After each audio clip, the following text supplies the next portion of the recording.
ಓಹೋ ಫ್ರೆಂಡ್ಸ್, ಎಲ್ರಿಗೂ ನಮಸ್ಕಾರ. ಮತ್ತೊಂದು ಹೊಸ ವಿಡಿಯೋಗೆ ಎಲ್ರಿಗೂ ಸ್ವಾಗತ ಸುಸ್ವಾಗತ. ಆ್ಯಂಡ್ ಇವತ್ತಿನ ಒಂದು ವಿಡಿಯೋದಲ್ಲಿ ಮೋಟೋ G45 ಬಗ್ಗೆ ರಿವ್ಯೂ ಕೊಡ್ತಾ ಇದ್ದೀನಿ. ಸೊ ಈ 10,000 ಒಳಗಡೆ ಯಾರು ಕೂಡ ಕೊಟ್ಟಿಲ್ಲ.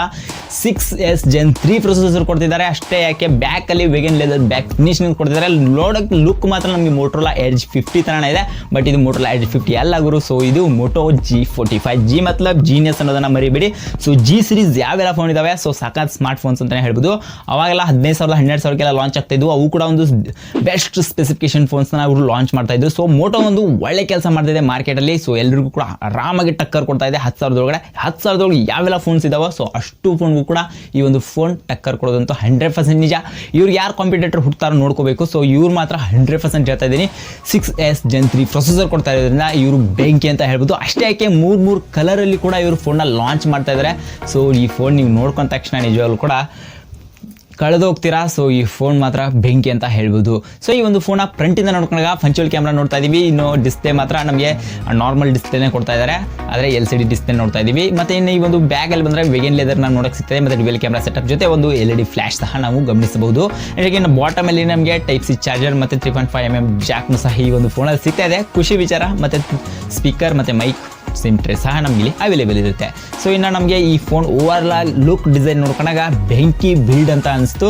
ಮತ್ತು ಈ ಒಂದು ಪ್ರೈಸ್ ಕೇಳಿದರೆ ಕೂಡ ನಮಗೆ 9,999 ನೋಡ್ತಾ ಇದ್ದೀರಾ. ಇಲ್ಲಿ 10,000 ಒಳಗಡೆ ಸಖತ್ ಫೋನ್ ಗುರು.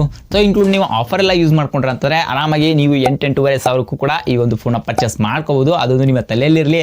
ಈ ಒಂದು ಫೋನ್ ನಿಮ್ಗೆ ನಿಜವಾಗ್ಲೂ ನಾನು ಹೇಳ್ತಾ ಇದ್ದೀನಲ್ಲ, ಬೆಸ್ಟ್ ಸೆಗ್ಮೆಂಟ್ ಫೋನ್ ಅಂತ ಹೇಳ್ಬೋದು. ಅದು ಈ 10,000 ಒಳಗಡೆ ಬೆಸ್ಟ್ ಫೋನ್ ಅಂತ ಕೂಡ ಕರಿತಾ ಇದ್ದೀನಿ. 6S Gen ಪ್ರೊಸೆಸರ್ ನಮಗೆ ಇಲ್ಲಿ 6S Gen 3 ಕೊಡ್ತಾ ಇರೋದನ್ನ ನನಗೆ ಅದೇ ಕೂಡ ನಂಬಕ್ಕಾಗ್ತಾ ಇಲ್ಲ. 5,000 mAh ಬ್ಯಾಟ್ರಿ ಈ ಒಂದು ಕೆಪಾಸಿಟಿಯಲ್ಲಿ ಈ 10,000 ಒಳಗಡೆ ಕೊಡ್ತಾ ಇರೋದ್ರಿಂದ ನಮ್ಗೆ ನಿಜವಾಗ್ಲೂ ಅದೇ ಒಂದು ನಂಗೆ ನಿಜವಾಗ್ಲೂ ಖುಷಿ ಕೊಡ್ತು. ಸೊ ಈ ಒಂದು ಫೋನಲ್ಲಿ ಆ್ಯಂಡ್ ಈ ಒಂದು ಫೋನ್ನ ಡಿಸ್ಪ್ಲೇ ಬಗ್ಗೆ ಮಾತಾಡ್ಕೊಂಡ್ರೆ ಈ ಒಂದು ಡಿಸ್ಪ್ಲೇ ನೋಡ್ಕೊಂಡ್ರೆ 6.5 ಇಂಚಸ್ನ IPS LCD ಡಿಸ್ಪ್ಲೇ ನೋಡ್ತಾ ಇದೀವಿ. ಅದು ಕೂಡ 120 Hz ರಿಫ್ರೆಶ್ ರೇಟ್ ಸಪೋರ್ಟ್ ಮಾಡುತ್ತೆ ಗುರು. ಅದು ಕೂಡ ನಮ್ಮ ತಲೆಯಲ್ಲಿರಲಿ. ಸೊ ನಿಜವಾಗ್ಲೂ ಕೂಡ ಈ ಒಂದು ಫೋನ್ನ ನೋಡಿದಾಗ 120 Hz ಮತ್ತು IPS LCD display it's okay. ಈ ಪ್ರೈಸಲ್ಲಿ ನಮ್ಗೆ LCD ಡಿಸ್ಪ್ಲೇನ ಅಕ್ಸೆಪ್ಟ್ ಇಟ್ಕೊಳ್ಳೋಣ, ಬಟ್ 120 Hz ಕೊಡ್ತಾ ಇರೋದ್ರಿಂದ ಬೆಸ್ಟ್ ಡಿಸ್ಪ್ಲೇ ಅಂತ ಕೂಡ ಕರಿತಾ ಇದ್ದೀನಿ. ಈ LCD ಯಾಕೆ iPhone 11 ಕೂಡ LCD ಡಿಸ್ಪ್ಲೇ ಕೊಡ್ತಾ ಇದ್ದಾರೆ. ಸೊ ನಾವು ಅದಕ್ಕೆ ಕಂಪೇರ್ ಮಾಡ್ಕೊಂಡು ನೋಡಿದಾಗ ಇದೆಷ್ಟೋ ಬೆಟರ್ ಅಂತ ನನಗೆ ಅನಿಸುತ್ತೆ. ಇನ್ನು ಪರ್ಫಾರ್ಮೆನ್ಸ್ ನೋಡ್ಕೊಂಡಾಗ Snapdragon 6S Gen 3 ಪ್ರೊಸೆಸರ್ ನೋಡ್ತಾ ಇದ್ದೀರಾ. ಅಲ್ಲಿ 6 nm ಫ್ಯಾಬ್ರಿಕೇಶನ್ ಸಹ ಇಲ್ಲಿ ಸಪೋರ್ಟ್ ಮಾಡ್ತಾ ಇದೆ. ನಮಗೆ ಇದಕ್ಕಿಂತ ಒಳ್ಳೆ ವಿಚಾರ ಏನೇನಿದೆ. ಸೊ ಇಲ್ಲಿ 6S Gen 3 ಕೊಡ್ತಾ ಇರೋದ್ರಿಂದ ನಂಗೆ ಅಲ್ಲೇ ನಿಜವಾಗ್ಲೂ ಕೂಡ ತುಂಬ ಖುಷಿ ಆಗೋಯ್ತು. ಈ ಫೋನ್ ಆರಾಮಾಗಿ ಫೋನ್ ಕೊಳ್ತೀನಿ ನನಗೆ ಈ ಥರ ಆರಾಮಾಗಿ ಇವಾಗಲೇ ಹೇಳ್ತಿದ್ದೀನಿ, ಕಣ್ಣು ಮುಚ್ಕೊಂಡು ಈ ಒಂದು ಫೋನ ನೀವು ಪರ್ಚೇಸ್ ಮಾಡ್ಕೋಬಹುದು. ಇನ್ನು ನೆಕ್ಸ್ಟ್ ಈ ಒಂದು ಫೋನ ಕ್ಯಾಮ್ರಾ ಬಗ್ಗೆ ಅಂತೂ ನಾವು ಮಾತಾಡ್ಕೊಳ್ಳೇಬೇಕು. ಫಸ್ಟ್ ಕ್ಯಾಮ್ರಾ ಬಂದ್ಬಿಟ್ಟು 50 ಮೆಗಾಪಿಕ್ಸೆಲ್ ಇರುತ್ತೆ. ಅದು ಕೂಡ 1.8 ಅಪರ್ಚರ್ ಒಳಗಿರುತ್ತೆ. ಬೆಸ್ಟ್ ಕ್ಯಾಮ್ರಾ ಕ್ವಾಲಿಟಿ ಅಂತ ಹೇಳ್ಬೋದು ಗುರು. ಸೊ ಈ ಒಂದು ಪ್ರೈಸ್ಗೆ ಈ ಪ್ರೈಸ್ ತಕ್ಕಂಗೆ ಕ್ಯಾಮ್ರಾನು ಕೂಡ ಅಷ್ಟು ಚೆನ್ನಾಗಿ ಇಟ್ಟಿದ್ದಾರೆ. ನಿಜವಾಗ್ಲೂ ಕೂಡ ಈ ಒಂದು ಫೋನು ಪ್ರೈಸ್ಗೆಲ್ಲಿ ಈ 50 ಮೆಗಾಪಿಕ್ಸೆಲ್ ಚೆನ್ನಾಗಿ ಕೆಲಸ ಮಾಡುತ್ತೆ. ಇನ್ನು ಸೆಕೆಂಡ್ ಕ್ಯಾಮ್ರಾ ಬಂದು 2 ಮೆಗಾಪಿಕ್ಸೆಲ್ ಇರುತ್ತೆ. ಅದು ಕೂಡ 2.4 ಅಪರ್ಚರ್ ಒಳಗೆ ಇರುತ್ತೆ. ಇದು ಕೂಡ ಒಂದು ಲೆವೆಲ್ಗೆ ಅನ್ನೋದಕ್ಕಿಂತ ಚೆನ್ನಾಗಿ ಫೋಟೋಸ್ನ ಕ್ಯಾಪ್ಚರ್ ಮಾಡುತ್ತೆ. ಮತ್ತು ವಿಡಿಯೋ ಕ್ವಾಲಿಟಿ ಬಂದಾಗ ಫುಲ್ HD 30 FPS ರೆಕಾರ್ಡ್ ಮಾಡುತ್ತೆ. ಇನ್ನು ಫ್ರಂಟಲ್ಲಿ ಕೂಡ ಅಷ್ಟೇ 16 ಮೆಗಾಪಿಕ್ಸೆಲ್ ಕೊಡ್ತಿದ್ದಾರೆ. ಅದು ಕೂಡ 2.4 ಅಪರ್ಚರ್ ಒಳಗೆ ಇರುತ್ತೆ.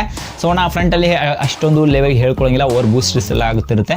ಸೊ ಇಟ್ಸ್ ಓಕೆ, ಪರವಾಗಿಲ್ಲ. ಈ ಪ್ರೈಸ್ ತಕ್ಕಂತೆ ಒಂದು ಸೆಲ್ಫಿ ಶೂಟರ್ನ ಕೊಟ್ಟಿದ್ದಾರೆ ಅಂತ ಹೇಳ್ಬೋದು. ಅದು ಕೂಡ ಫುಲ್ HD ಒಳಗೆ 30 FPS ಒಳಗೆ ರೆಕಾರ್ಡ್ ಮಾಡ್ಕೋಬೋದು. ವಿಡಿಯೋ ಕ್ವಾಲಿಟಿನೂ ಕೂಡ ಅಷ್ಟೇ ಒಂದು ಲೆವೆಲ್ಗೆ ಬೆಟರ್ ಕ್ವಾಲಿಟಿ ಒಳಗೆ ವಿಡಿಯೋ ಕಟ್ ಮಾಡುತ್ತೆ ಅಂತ ಹೇಳ್ಬೋದು. ಇನ್ನು ಈ ರ್ಯಾಮ್ ಮತ್ತು ಸ್ಟೋರೇಜ್ ಟೈಪ್ ಬಂದಾಗ ನಮಗೆ 4GB ರ್ಯಾಮ್ ನೋಡೋಕ್ಕೆ ಸಿಗ್ತದೆ. ಅದು ಕೂಡ ಒಂದೇ ಒಂದು ವೇರಿಯಂಟಲ್ಲಿ ನಮಗೆ ಇದು ಒಂದು ಫೋನ್ ನಮಗೆ ನೋಡೋಕ್ಕೆ ಸಿಗ್ತಾ ಇದೆ. ಬಟ್ ಈ ಲಾಂಚ್ ಆದರೂ ಕೂಡ ಆಗ್ಬೋದು. ನನಗೆ ಲೀಕ್ಸಲ್ಲಿ ತಿಳ್ಕೊಂಡ ಪ್ರಕಾರ ನನಗೆ ಒಂದೇ ವೇರಿಯಂಟ್ ಸಿಕ್ತು. ಅದು 4GB ಮತ್ತು 128GB ಸ್ಟೋರೇಜ್ ಸಿಕ್ತು. ಇನ್ನು ರ್ಯಾಮ್ ಟೈಪ್ ಮತ್ತು ಸ್ಟೋರೇಜ್ ಟೈಪ್ ನೋಡ್ಕೊಂಡಾಗ LPDDR4X ರ್ಯಾಮ್ ಮತ್ತು UFS 2.2 ಸ್ಟೋರೇಜ್ ನಮಗೆ ಇದರಲ್ಲಿ ನೋಡೋಕ್ಕೆ ಸಿಗ್ತಾ ಇದೆ. ಸೊ ನಾನು ಅಲ್ಲೇ ಹೇಳಿದ್ನಲ್ಲ, ಈ ಲೀಕ್ಸಲ್ಲಿ ನನಗೆ 2 ವೇರಿಯಂಟ್ ಸಿಕ್ತು. ಬಟ್ ನೋಡೋಣ ಈ ಲಾಂಚಲ್ಲಿ ಆದಾಗ ಸೊ ಎಷ್ಟು ವೇರಿಯಂಟ್ ಎಲ್ಲ ಫೋನ್ ಲಾಂಚ್ ಆಗಿದೆ ಅಂತ ನಿಮಗೆ ಗೊತ್ತಾಗುತ್ತೆ. ಸೊ ನನಗೆ ಮಾತ್ರ ಲೀಕ್ಸಲ್ಲಿ 128GB ಸ್ಟೋರೇಜ್ ಮಾತ್ರ ನಮಗೆ ಕಣ್ಣಿಗೆ ಬಿದ್ದಿದ್ದು ಅಷ್ಟೇ. ಸೊ ಇನ್ನು ಬ್ಯಾಟ್ರಿ ನೋಡ್ಕೊಂಡಾಗ 5,000 mAh ಬ್ಯಾಟ್ರಿ ಗುರು. ನಿಜವಾಗ್ಲೂ ಈ ಒಂದು ಪ್ರೈಸಲ್ಲಿ ನಮಗೆ 5,000 mAh ಬ್ಯಾಟ್ರಿ ಅಂದರೆ ತುಂಬಾ ಖುಷಿ ಕೊಡುತ್ತೋ. ಮತ್ತು 20 ವ್ಯಾಟ್ನ ಅಡಾಪ್ಟರ್ ಸಹ ಬಾಕ್ಸ್ ಸಮೇತ ಸಿಗ್ತಾ ಇದೆ. ಇದಕ್ಕಿಂತ ಒಳ್ಳೆ ವಿಚಾರ ಇನ್ನೇನೂ ಇಲ್ಲ. ಮತ್ತು ಇನ್ನು ಸೆಕ್ಯೂರಿಟಿ ನೋಡ್ಕೊಂಡಾಗ side mounted fingerprint unlock sensor ನಮಗೆ ಈ ಒಂದು ಫೋನಲ್ಲಿ ಸಿಗ್ತಾ ಇದೆ. ಇನ್ನು ಆಪರೇಟಿಂಗ್ ಸಿಸ್ಟಮ್ ನೋಡ್ಕೊಂಡಾಗ out of the box Android ನೋಡ್ತಾ ಇದೀವಿ. ಅದು ಕೂಡ ಮೋಟೋ UX-ನವರ ಒಂದು OS ನೋಡ್ತಾ ಇದೀವಿ. ಮೋಟೋದಲ್ಲೇ ಅವ್ರದ್ದೇ ಆದಂಥ ಒಂದು OS-ನ ನಾವು ಇಲ್ಲಿ ಒಂದು ಫೋನಲ್ಲಿ ಕಾಣ್ಬೋದು. ಇನ್ನು ಯೂಸರ್ ಎಕ್ಸ್ಪೀರಿಯನ್ಸ್ ಆಗಿತ್ತು. ನಿಜವಾಗ್ಲೂ ಕೂಡ ಈ ಫೋನ್ ನನಗೆ ನಿಜವಾಗ್ಲೂ ಬಿಲ್ಡ್ ಕ್ವಾಲಿಟಿ ಮಾತ್ರ ನಂಬರ್ 1 ಅನಿಸ್ತು. ನೀವೇನಾದರೂ ಈ ಫೋನ್ನ ಕೊಳ್ಬೋದು ಅಂತ ನನ್ನ ಕೇಳೋದಾದರೆ 100% ಹೇಳ್ತಾ ಇದ್ದೀನಿ. ಮೋಟೋ G45 5Gನ ನೀವು ಆರಾಮಾಗಿ ಈ ಒಂದು ಫೋನ್ನ ನೀವು ಪರ್ಚೇಸ್ ಮಾಡ್ಕೋಬೋದು. ಸೊ ಈ ಒಂದು ಫೋನ್ನ ಬಗ್ಗೆ ಹೇಳ್ತಾ ಇದ್ದೀನಲ್ಲ, ನಿಜವಾಗ್ಲೂ ಕೂಡ ಬಿಲ್ಡ್ ಮಾತ್ರ ಬೆಂಕಿ ಅಂತ ಹೇಳ್ತಾ ಇದ್ದೀನಿ. ಮತ್ತು ಇನ್ನು ಸಿಸ್ಟಮಲ್ಲಿ ಕೊಡ್ತಿರ್ತಕ್ಕಂಥ ಪರ್ಫಾರ್ಮೆನ್ಸ್ ಆಯಿತು, ಕ್ಯಾಮ್ರಾ ಆಯಿತು, ಈ ಒಂದು ಒಂದು ಫೋನ್ ಡಿಸ್ಪ್ಲೇ ಅಂತೂ ನಿಜವಾಗ್ಲೂ ಕೂಡ 100% ಈ ಒಂದು ಫೋನ್ ಬೆಸ್ಟ್ ಅಂತ ಹೇಳ್ತಾ ಇದ್ದೀನಿ. ಸೊ ಈ ಒಂದು ಫೋನ್ನ ಬೆಸ್ಟ್ ಪ್ರೈಸ್ ಏನಂತಂದರೆ 9,999. ಸೊ ನೀನು ಆಫರ್ ಎಲ್ಲ ಇನ್ಕ್ಲೂಡ್ ಮಾಡ್ಕೊಂಡಾಗ 8,500 ಕೂಡ ಪ್ರೈಸಲ್ಲಿ ನೀವು ಬೈ ಮಾಡ್ಕೋಬೋದು. ಸೊ ನೋಡಿ ಈ ICICI ಕ್ರೆಡಿಟ್ ಕಾರ್ಡ್ ಆಯಿತು, HDFC ಕ್ರೆಡಿಟ್ ಕಾರ್ಡ್ ಆಯಿತು, ಮತ್ತು SBI ಕಾರ್ಡ್ಸ್ ಏನಾದ್ರು ಇದ್ದರೆ ಸೊ ನೀವು ಆರಾಮಾಗಿ ಇಲ್ಲಿ ಡಿಸ್ಕೌಂಟ್ ಅನ್ನೋದು ಸಿಗುತ್ತೆ. ಸೊ ನೀವು ಆರಾಮಾಗಿ ಈ ಒಂದು ಫೋನ್ನ ಪರ್ಚೇಸ್ ಮಾಡ್ಕೋಬೋದು ಸೇಲ್ ಟೈಮಲ್ಲಿ. ಇಷ್ಟಾಗಿತ್ತು ನನ್ನ ಡೀಪ್ ಇನ್ಫಾರ್ಮೇಷನ್. ಸೊ ನಿಮ್ಗೆ ಏನು ಅನಿಸುತ್ತೋ ಅನ್ನೋದು ಕೂಡ ಈ ಒಂದು ವಿಡಿಯೋಗೆ ಕಮೆಂಟ್ ಮಾಡಿ ತಿಳಿಸಿ. ಆ್ಯಂಡ್ ಇನ್ನೊಂದು ವಿಚಾರ ಏನಂತಂದರೆ ಇನ್ನೂ 50 ಜನ ಸಬ್ಸ್ಕ್ರೈಬರ್ಸ್ ಆದರೆ ನಾವು 1K ರೀಚ್ ಆಗ್ತೀವಿ. ಸೊ ದಯವಿಟ್ಟು ನಿಮ್ಮ ಒಂದು ಸಪೋರ್ಟ್ ನಮಗೆ ತುಂಬ ಇಂಪಾರ್ಟೆಂಟ್. ಕನ್ನಡಿಗರಿಗೆ ಸಪೋರ್ಟ್ ಮಾಡಿ. ಸೊ ನಮ್ಮ ಹೊಸ ಯೂಟ್ಯೂಬರ್ಸ್ ಏನು ಉಟ್ಕೊಳ್ತಾ ಇದ್ದೀವಿ. ಸೊ ದಯವಿಟ್ಟು ನಿಮ್ಮ ಸಪೋರ್ಟ್ ನಮಗೆ ಮೇನ್ ಇಂಪಾರ್ಟೆಂಟ್ ಆಗಿರುತ್ತೆ. ಸೊ ಹಿಂದಿ ಚಾನಲಲ್ಲೆಲ್ಲ ಹೋಗಿ ಸಪೋರ್ಟ್ ಮಾಡ್ತಿರ್ತೀರಾ. ಸೊ ನಾವು ಮಾಡಬೇಡ ಅಂತ ಹೇಳ್ತಾ ಇಲ್ಲ. ಸೊ ನಿಮ್ಮ ಇಷ್ಟ. ಸೊ ಅದೇ ಜೊತೆಗೆ ನಮ್ಮನ್ನು ಕೂಡ ಒಂದು ಬೆಳೆಸಿ ಅಂತ ಕೇಳ್ಕೊತಾ ಇದ್ದೀವಿ. ಸೊ ನೋಡಿ ಹಿಂದಿ ಯೂಟ್ಯೂಬರ್ಸ್ ಎಲ್ಲ ಮಿಲಿಯನು ಎಲ್ಲ ಲಕ್ಷಗಟ್ಟಲೆ ಸಬ್ಸ್ಕ್ರೈಬರ್ಸ್ನ ಗೇನ್ ಮಾಡಿಕೊಂಡು ಎಲ್ಲ ಟಾಪ್ ಯೂಟ್ಯೂಬರ್ಸ್ ಆಗಿದೆ. ಸೊ ನಮ್ಮ ಕನ್ನಡದಲ್ಲಿ ಕೂಡ ಬೆಳೆಸಿ. ಸೊ ನೀವೇ ಅವ್ರನ್ನ ಬೆಳೆಸಿದ್ದೀರಾ.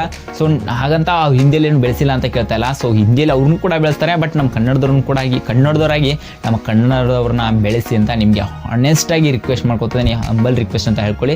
ಸೊ ಇನ್ನು 50 ಜನ ಏನಾದ್ರು ಸಬ್ಸ್ಕ್ರೈಬ್ ಈ ಒಂದು ವಿಡಿಯೋದಿಂದ ನೀವೇನಾದ್ರು ಕಂಪ್ಲೀಟ್ ಮಾಡಿದ್ರಪ್ಪ ಅಂತಂದರೆ ನಾನು ನಿಜವಾಗ್ಲೂ ಕೂಡ ನಿಮಗೆ ಚಿರಋಣಿಯಾಗಿರ್ತೀನಿ. ಸೊ ನೆಕ್ಸ್ಟ್ ಒಂದು ವಿಡಿಯೋದಲ್ಲಿ ನಾನು ಈ ಸ್ಟೋರ್ಸ್ಗಳ ವಿಸಿಟ್ ಮಾಡ್ಬೇಕಂತಿದ್ದೀನಿ. ಸ್ಟೋರ್ಸ್ ಅಂತಂದರೆ ಈ ಮೊಬೈಲ್ ಶಾಪ್ಸ್ಗಳಿಗೆ ಹೋಗಿ ಡೈರೆಕ್ಟಾಗಿ ಮೊಬೈಲ್ನ ಅಲ್ಲೇ ರಿವ್ಯೂ ಮಾಡಬೇಕಂತ ಇದ್ದೀನಿ. ಸೊ ನಿಮ್ಮ ಒಂದು ಸಪೋರ್ಟು ಬೆಂಬಲ ಏನಾದರೂ ಸಿಕ್ತು ಅಂತಂದರೆ ಆರಾಮಾಗಿ 1K ಏನಾದರೂ ಬೇಗ ಕಂಪ್ಲೀಟ್ ಆಯಿತು ಅಂತಂದರೆ 50 ಜನ ಜಸ್ಟ್ ಇನ್ನು 50 ಜನ ಸಬ್ಸ್ಕ್ರೈಬರ್ಸ್ ಕಂಪ್ಲೀಟ್ ಆಯಿತು ಅಂತಂದರೆ 100% ನಾನು ಅಂದ್ಕೊಂಡಂಗೆ ಸ್ಟೋರ್ಸ್ಗಳಿಗೆ ಹೋಗಿ ಅಂದರೆ ಮೊಬೈಲ್ ಶಾಪ್ಸ್ಗಳಿಗೆ ಹೋಗಿ ಡೈರೆಕ್ಟಾಗಿ ಅಲ್ಲೇ ರಿವ್ಯೂನ ಕೊಡ್ತೀನಿ. ಸೊ ನಿಮ್ಮ ಕಣ್ಣುಗಳ ಮುಂದೆನೇ ಯಾವುದಾದ್ರೂ ಹೊಸ ಫೋನ್ ಲಾಂಚ್ ಆಗಿತ್ತು ಅಂತಂದರೆ ಆರಾಮಾಗಿ ಎಷ್ಟಾದರೂ ಕಷ್ಟ ಆಗಲಿ ಸ್ವಲ್ಪ ಸ್ಟ್ರಗಲ್ ಮಾಡ್ತೀನಂತೆ ಆಮೇಲೆ. ಸೊ ನಿಮಗೋಸ್ಕರ ಆ ಒಂದು ಸ್ಟ್ರಗಲ್ ಮಾಡ್ತೀನಿ. ಸೊ ನಿಮ್ಮ ಸಪೋರ್ಟ್ ನನಗೆ ಸದಾಕಾಲ ಹೀಗೆ ಇರಬೇಕಾಗುತ್ತೆ. ಸೊ ಇವತ್ತಿನವರೆಗೂ ಏನು ಸಪೋರ್ಟ್ ಮಾಡಿದಿರೋ ಸೊ ಇನ್ನು ಮುಂದೆನೂ ಕೂಡ ಹೆಚ್ಚು ಸಪೋರ್ಟ್ ಮಾಡಿ, ಹೆಚ್ಚು ಜನಕ್ಕೆ ಸಪೋರ್ಟ್ ಮಾಡಿ. ಸೊ ನಾನು ಸಬ್ಸ್ಕ್ರೈಬರ್ಸ್ ನೋಡ್ಕೋಬೋದು, ಇಲ್ಲಿ ನಿಮಗೆ ಲಿಸ್ಟ್ ತೋರಿಸ್ತಾ ಇದ್ದೀನಿ.